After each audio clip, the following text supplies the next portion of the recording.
the fact that the New York Giants or any team drafted a running back with the number 2 overall pick feels unbelievably archaic. It feels like a different league. And I don't know if we're ever going to see that again, ever. Saquon was a superstar, and he was the Adrian Peterson type hype, number 2.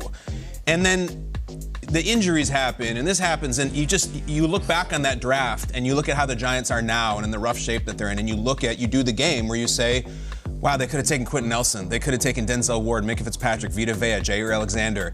There's guys in that draft who were undrafted, who have been really productive, capable backs playing in big games, undrafted, and he was the number 2 overall pick.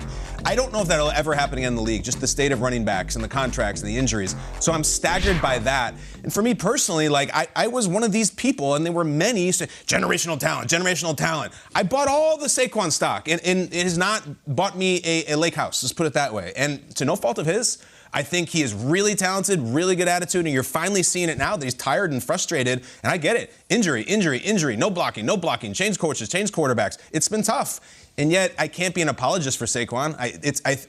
Looking back on it, it was a terrible pick. It's a terrible pick to set the Giants back, and if they would have made a different selection, it would be a different choice right now. They'd be sitting in a much different position, so I wish they could have that one back. Gosh, a lot's happened since then, right? Yeah. I mean, I feel like there's been so much going on. And to your point about the pick, look, I mean, Zeke Elliott went 4th overall. Leonard Fournette went 4th overall. So for the Giants, they didn't have to trade up to get him. I get taking him in the 2nd overall pick. And when you look back at Saquon coming out of college, look, the explosive plays were unbelievable. And it wasn't just at running back. It was kick returns. Punt returns. Yeah. The guy, he was healthy his entire career. He never got hurt. So all these things happen after you draft him, and you look back on it, and you're like, all right, let's talk about this. All right, Saquon, look, the knee injury, obviously devastating. You never account for all that stuff. But I kind of look at Saquon, and I feel like, all right, I don't want to go full Goodwill Hunting here. Okay. Like, it's not your fault. Sure. Some of it is. The knock on him coming out was negative runs. But when you look at the last 2 seasons, look who has led the league in percentage of runs for 0 or negative yards. I can't tell you how many times I turn on the film on Monday morning and I see Saquon tackle for 2-yard loss, a 3-yard loss, negative 1 yard, 0. And early on in his career, it was because he was dancing and he didn't see the hole. But I want to just show you something. Watch this linebacker right here, Alex Singleton. You know what the center's supposed to block? The linebacker. Oh, yeah. All right? This is rough. There's a theme with these 3 plays I'm going to show you. Watch what Saquon is looking at when he gets the ball. He's getting the handoff. There's a middle linebacker standing right there waiting for him with a 5-yard head start. All right, backside block, Fletcher Cox right here. That's Nate Solder. You're a veteran. Get your ass in there and you block that guy. Nope. All right? Saquon's taking this handoff. Look what's about to happen right now. Fletcher Cox is bearing on him. He's going to destroy him right here. All right, add insult to injury. Nate Solder, I love you, man. Pick your damn running back up. How about you just got him smoked. I like it. You're going to stand there. All right. Backside free safety. All right, somebody's got to cut this guy off.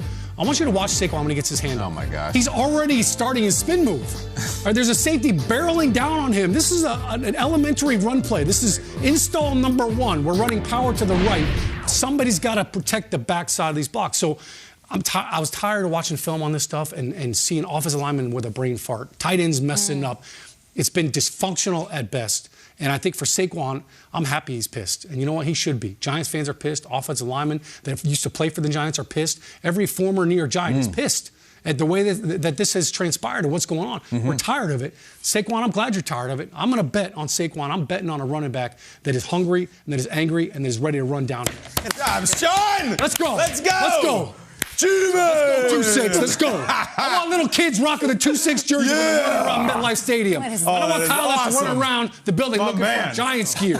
Tired of it. I was going to go down I was going to do something about Trent Richardson and Reggie Bush and top 5. Sean, you said it all, man. Inexcusable? Inexcusable. I like that. Despicable. Does he have offensive line? Here's my question. You're fired up. Does Saquon have that fire in him? I think he does, yeah. Listen, last year... I would think if I'm Saquon Barkley and I'm this all-world talent and I'm watching every show, call me a bust and I'm a waste, I would want to tear the league apart this year. I want to see that. But it's not all up to him, No more Mr. right? Nice Guy. Right, we're not saying like all of a sudden he wasn't revved up for the past 4 years. It's all tied to injuries, right, Peter? Number 2 overall pick. So at a certain point, it doesn't matter. Point blank, the production was... Figure it out. The weird thing is if he doesn't figure it out, I don't think there's a long line of suitors on the open market for his services. Great job, Sean. We'll be back. Way to go. Look at Sean, you got to stand up. I want him holding that scepter.